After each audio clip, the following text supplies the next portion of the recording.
This morning on BRN Wellness, a surprising source of dementia relief, cannabis. And joining me now to discuss this and a lot more, Dr. Jacobo Mincer of the Medical University of South Carolina. Dr. Mincer, great to see you. Thanks for joining us on the program this morning. My pleasure. Thank you for having me.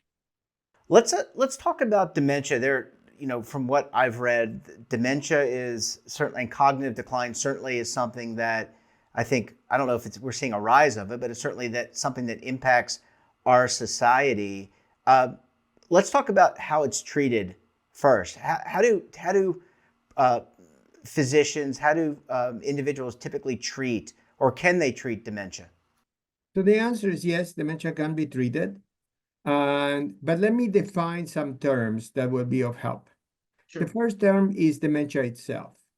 And dementia is a status where you have cognitive intellectual impairment that affects you severely enough so you can not perform your daily life in the way you used to before you have this memory and other cognitive impairments.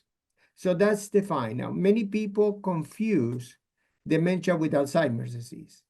Alzheimer's disease is one of the causes that can, at some point, lead to the syndrome of dementia, right? So, but today we know that people may have the lesion of Alzheimer's disease about 20 years before they have the first symptom.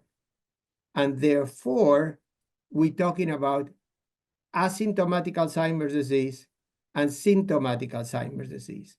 And symptomatic Alzheimer's disease in its more advanced stages will lead to dementia. Now, the treatment for Alzheimer's disease, it's very wide, and we can talk for a long time if you want me to.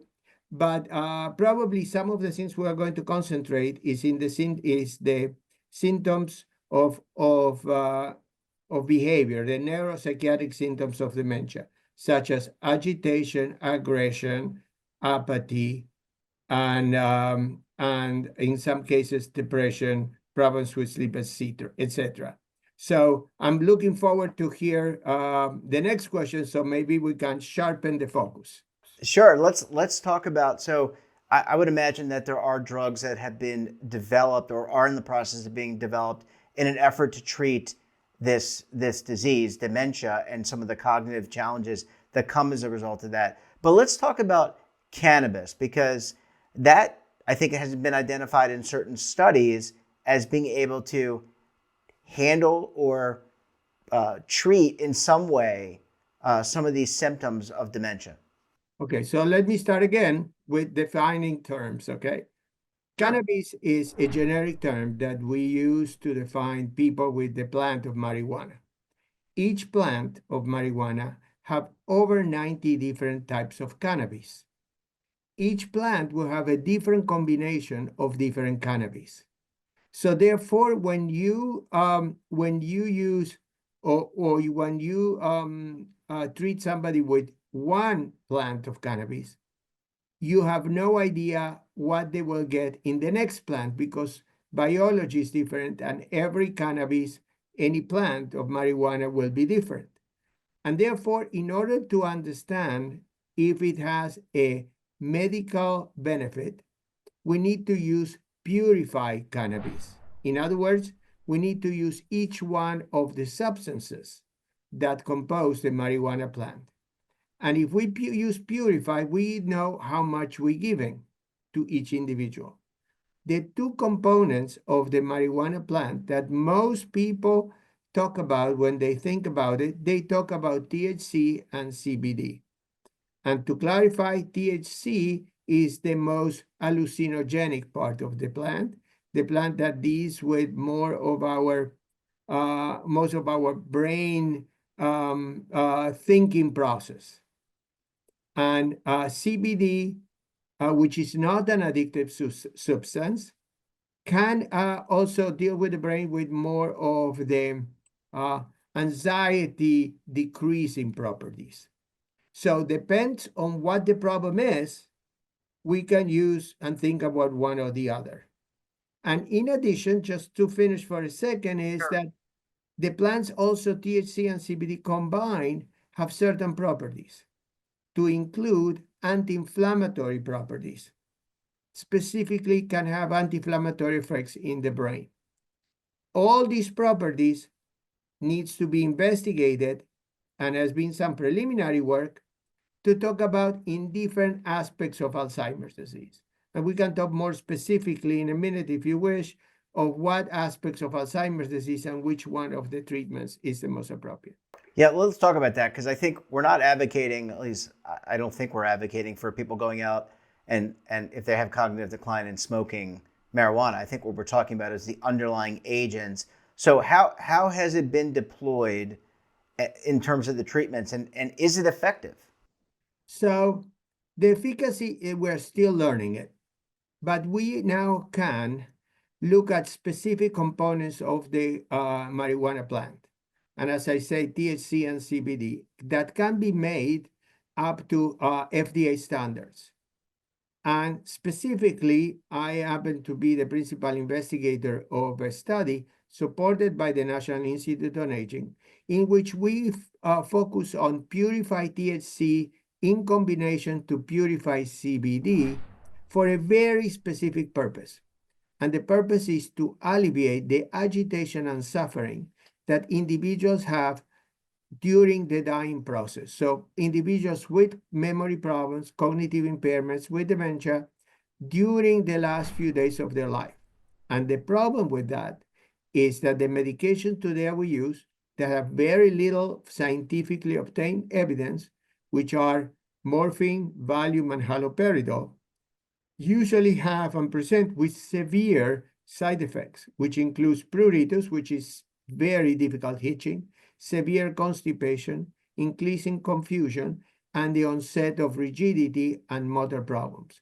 So our goal for this peculiar combination at this peculiar dose is to try to alleviate the symptoms of anxiety, despair, and agitation that precede the dying process in many, many individuals. And how do you administer this, doctor? Is it by mouth? Is it by injection? A combination? What we're giving is a flavor oil. And the reason that we choose that deliver is because many of the patients that we treat, they are so impaired that have difficulty swallowing. Some of them cannot have feeding tubes, and therefore you can put the oil through the feeding tube. And some of them are not very willing to, because of the agitation, to take medication. So you can put it in a drink or something else, the flavor oil. In terms of obviously you've done some work in this area or a lot of work in this area, but you've done some preliminary testing. How have the results been? Are you seeing positive results and therefore needing additional testing? So there have been preliminary work done actually not by our group, but other groups around the country, one at the University of Toronto and another one at Hopkins. And they didn't deal with these peculiar patients, and they didn't use THC or CBD itself, but they did use synthetic versions of THC and CBD combination. And both studies show positive results in small samples in individuals with dementia and agitation, but not the individuals as complex and with so much suffering as the target individuals that we have. But in those studies have shown very promising results, that combination of THC and CBD. And in terms of next steps, so you've seen some positive results. How do you what's the next steps in terms of testing and furthering your research? So the bottom line is the following. The marijuana plant and its extracts have the potential to be therapeutic tools. We just need to know how to use them, right? A hammer is a tool. It will generate good furniture or bad furniture depending on the person that actually is the carpenter, right? The same thing are with these tools.